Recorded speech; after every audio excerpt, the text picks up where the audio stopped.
میں نے تو خیر ان کے ساتھ نہیں بیٹھا، ہماری ٹیم بیٹھے گی، لیکن بات تو صرف الیکشنز کی ہے. پھر گرینڈ نیشنل ڈائلاگ، یہ بڑی بڑی باتیں چھوڑیں، پہلے تو آئیں الیکشنز کے اوپر.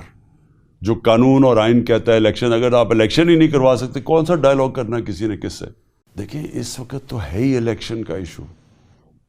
اس وقت جو ملک کا سب سے بڑا ایشو ہے الیکشنز 90 ڈیز میں، وہ 90 ڈیز گزرتے جا رہے ہیں. یہ آئین کی توہین ہو رہی ہے، اس کی بے حرمتی ہو رہی ہے. اگر آپ آئین کے اوپر نہیں چل رہے تو پھر اس کے بعد ڈائلاگ کس چیز کا کرنا ہے؟ نہیں وہ تو چھوڑے نا. اگر ایک دفعہ ابھی تو امیجیٹ چیز ہے کہ 90 دن میں ہوں گے یا نہیں ہوں گے، آئین جو کہتا ہے. تو اگر یہ نہیں ہوں گے تو پھر اگر ادھر سے نکل جاتے ہیں تو پھر اکتوبر بھی کیوں ہوں، پھر آپ کہیں گے اگلے سال بھی کیوں ہوں.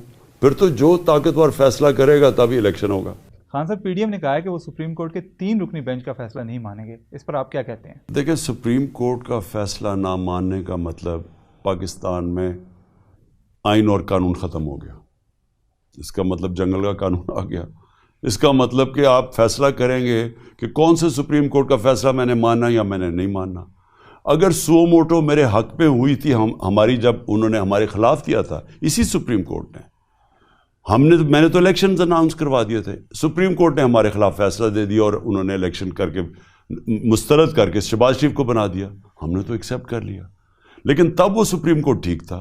آج وہ سو موٹو ایکشن لے رہا ہے اور ان کو لگ رہا ہے کہ ان کے خلاف جائے گا، اب یہ سپریم کورٹ کو متنازع بنا رہے ہیں. یہ ان کی تاریخ ہے.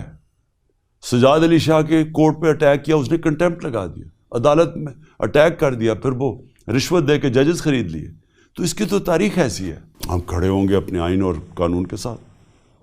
ہاں بالکل کھڑے ہوں گے. ہم کبھی سپریم کورٹ کو پوری قوم بیک کرے گی، آپ دیکھتے رہیں، ساری قوم کھڑی ہوگی سپریم کورٹ کے ساتھ. میرے خیال میں اس میں نواز شریف کا بہت بڑا ہاتھ ہے. اس نے پہلے بھی تقسیم کیا تھا 97 میں سپریم کورٹ کو، اپنے مفادات کے لیے اس نے سپریم کورٹ کو تقسیم کیا تھا. اور ابھی بھی انہوں نے 100% اس کے پیچھے اسٹیٹمنٹس دے رہا ہے. اس کی بیٹی ججز کے خلاف اسٹیٹمنٹس دے رہی ہے.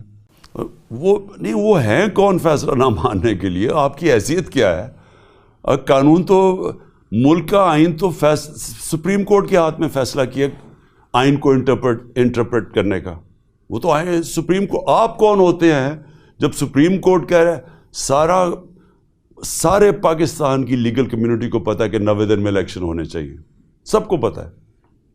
آپ کہہ رہے ہیں کہ 90 دن سے آگے چلے جائیں، تو سپریم کورٹ نے 90 دن کا تو کہنا ہی ہے، کیونکہ یہ ہے ہی قانون، آئین ہے یہ. تو آپ ہیں کون کہنے والے کہ نہیں جی ہم نہیں مانتے؟ آپ کا اسٹیبلشمنٹ سے آخری رابطہ کب ہوا تھا؟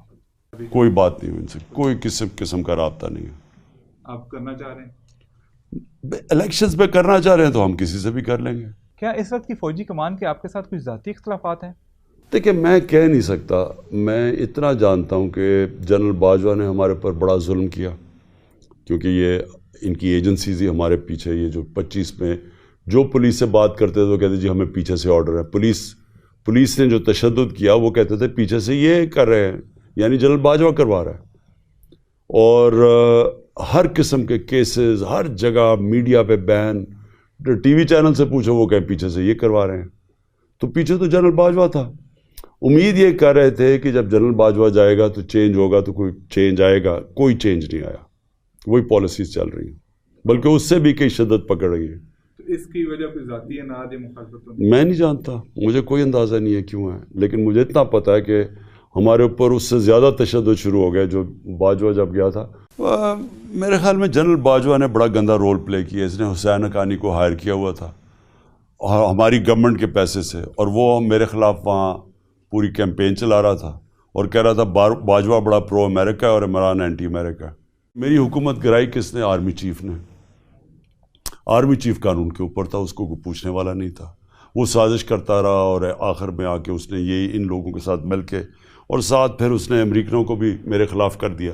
جب عوام ہمارے ساتھ کھڑی ہو گئی تو بجائے اس میں یہ اتنی عقل ہوتی کہ میں غلط فیصلہ کر بیٹھا ہوں، عوام کے اگینسٹ کبھی ملک کی اسٹیبلشمنٹ نہیں چاہتی. وہ جا کے ہمارے خلاف ہو کے اور ان کے ساتھ کھڑا ہو گیا جن کی وجہ سے عوام ہمارے ساتھ آئی تھی. یعنی یہ جو اوپر جرائم پیشہ لوگ آ کے بیٹھ کے ہیں، جن کے اوپر 1100 ارب روپے کے کرپشن کیسز تھے، جب وہ ان کے ساتھ کھڑا ہوا تو قوم بھی اور فاصلہ ہو گیا ادارے میں اور قوم کے اندر بھی. میرے خیال میں ہمیں انہوں نے سیٹیں ہماری کم کروائی تھیں اور ان سیٹوں سے ہمیں کنٹرول کرنے کے لیے انہوں نے ہماری سیٹیں کم کروائی تھیں. میں 2018 کی بات کر رہا ہوں. ہمیں بالکل ہمارے خیال میں انہوں نے ہماری سیٹیں کم کروائی ہیں. ہمیں کوئی سیٹیں زیادہ نہیں ملی تھی.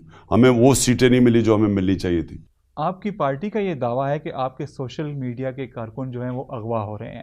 ان کو کون اغوا کر رہا ہے اور ان کے ساتھ کیا ہو رہا ہے؟ کیا آپ نے ان کارکنوں سے پوچھا ہے جو واپس آئے ہیں کہ ان کے ساتھ کیا ہوتا رہا ہے؟ اظہر ماشوانی کو 7 دن کے لیے ابڈکٹ کر کے لے گئے اور ہمیں پتہ کون لے کے گیا. نہ ایف آئی اے لے کے گئی، نہ پولیس لے کے گئی. ہمیں پتہ ہے کون سی ایجنسی لے کے گئی. اور وہ بھی جو کراچی سے اٹھایا ہمارا جو نوجوان ہے اس کو بھی اٹھا کے لے گئے. اصل میں ان کو خوف آ گیا ہے کہ ہمیں انہوں نے میڈیا میں تو بین کر دیا، میڈیا پہ تو مجھے دکھانے نہیں دیتے. تو اگر ہم سوشل میڈیا پہ آ رہے ہیں، اب سوشل میڈیا کے اوپر آ گئے ہیں کہ کسی طرح مجھے بلیک آؤٹ کیا جائے. انہوں نے کئیوں پہ تشدد کیا. کئی پہلے سوشل میڈیا کے لڑکوں کے اوپر انہوں نے بڑا مارا مورا، اور مجھے لگتا ہے کوئٹہ والے کو کیا. اس نے کہا کہ میں تو کسی پارٹی کے ساتھ ہی نہیں ہوں.